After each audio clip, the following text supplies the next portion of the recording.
With the second now going on third year with the pandemic, I think playing online tabletop RPGs is still a viable option, and I think it's going to continue to grow as we progress throughout the years and as the hobby gets more popular. So why should you play an RPG online? Specifically, here are 10 reasons to play D&D and other tabletop RPGs online. Number 1, there's no travel required. If there's one thing I love about playing online tabletop RPGs like D&D or whatnot, it's the fact that I don't need to travel anywhere to my location for my game. All I need is a computer and, say, access to the internet and a safe environment. Once I have all of those in check, I can play my game wherever I want.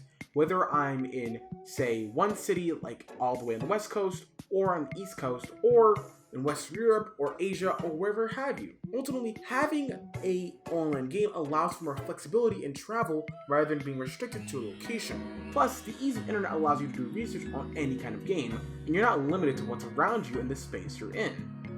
Number 2, body language and body odor. I'll be honest, the joke about nerds stinking up an entire convention is true. I love conventions. I love going to conventions. I love seeing my gamer friends. I like playing real life and in-person game. Don't get me wrong, but goodness gracious, some gamers don't realize that they need to shower and add deodorant, especially if you're going to be playing a D&D game for 5 or 6 hours in one single space, and it is a small space without AC, or even if it does have AC, it can be kind of gross. This is all to say, when you're playing an online game, you don't gotta worry about body language or body odor. Things such as wondering if your players are interested in your game from how they look in front of you isn't something you care about. And yeah, is it a struggle to play games without seeing a person's face? Yes, I agree. But you're getting a bang for your buck by not worrying about people's body odor, how they act, or even how they socialize with other people. Simply put, you don't need to worry about that stuff when you're talking online via Discord or even webcam if that's your thing. Number 3, meeting new people online. You don't have to leave the seat of your chair with online games. That's all there is to it. For a lot of people, meeting people in real life, especially if you're new to a game store or a convention or whatnot, can be extremely anxiety-inducing. You know no one, especially if it's in another city or town and you're by yourself. An online game at least alleviates that issue because you're online, in your own home or somewhere safe, playing the game you want. You don't have to worry about acting a kind of way or some social etiquette if you're playing online. Obviously, I have a video on social etiquette here, but seriously, some social etiquette is important in online games, but not to the extent as an in-person game. Number 4, you have access to beautiful, shareable online maps. Whereas for offline games, you're likely going to either bring some kind of whiteboard, have a grid map, or your friend or player or GM has a tabletop that they created, which, mind you, can run a lot of money. It's going to be hard to visualize maps.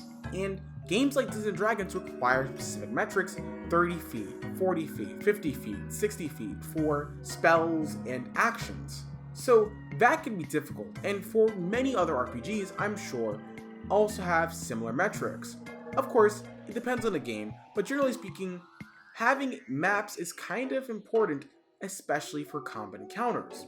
So for online games, you can find several kinds of maps, from sci-fi to medieval fantasy to modern day.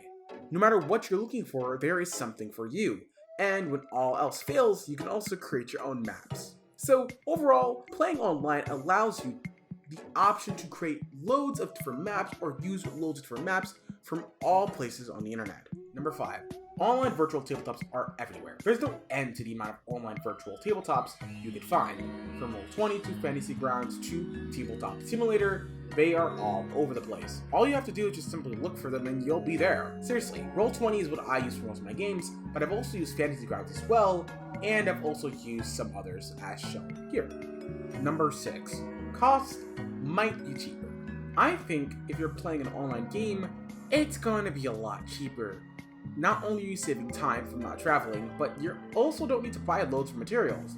All you need is a computer, and you can get most access to free resources that are online for D&D and several other RPGs. And when in doubt, you can always find homebrew material that will help you better understand the game. Number 7. Calculations are done for you, usually.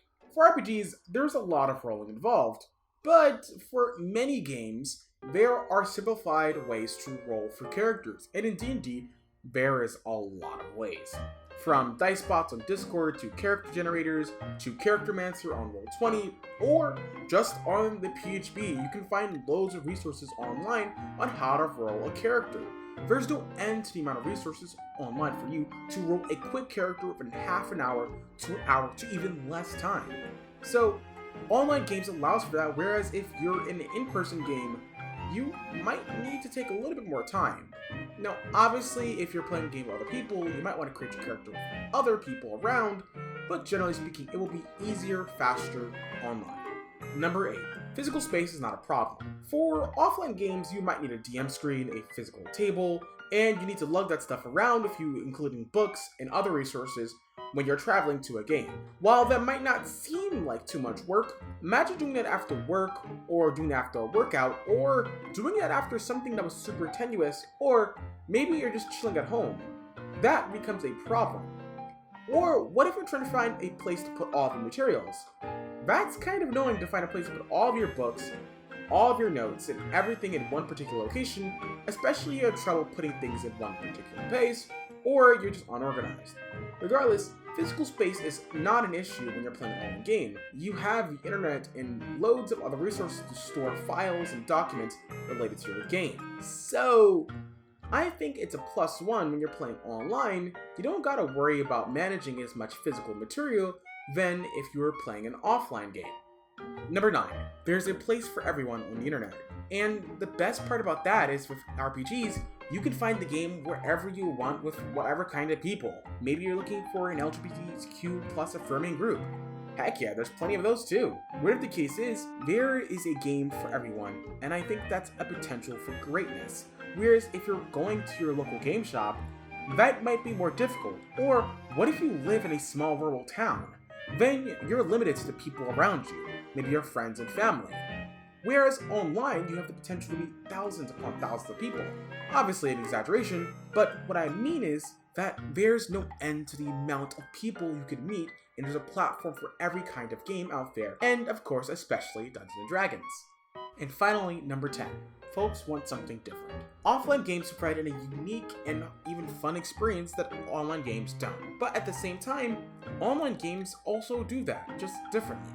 It all depends on what you want. Some people want different things, and I think online games provide a unique experience that you can't get anywhere else. Of course, I'm not the end-all and be-all on that. What do you think? Was there something I missed about online games that I forgot to mention? Or do you think online games are lacking in some departments that I didn't talk about? Let me know down below in the comment section if that's your thing. If not, remember to like or dislike this video if that was also your thing. Anyhow, I'm the everyday queer host, Blurry Disposition, and hope you all have an awesome day. Ciao, y'all!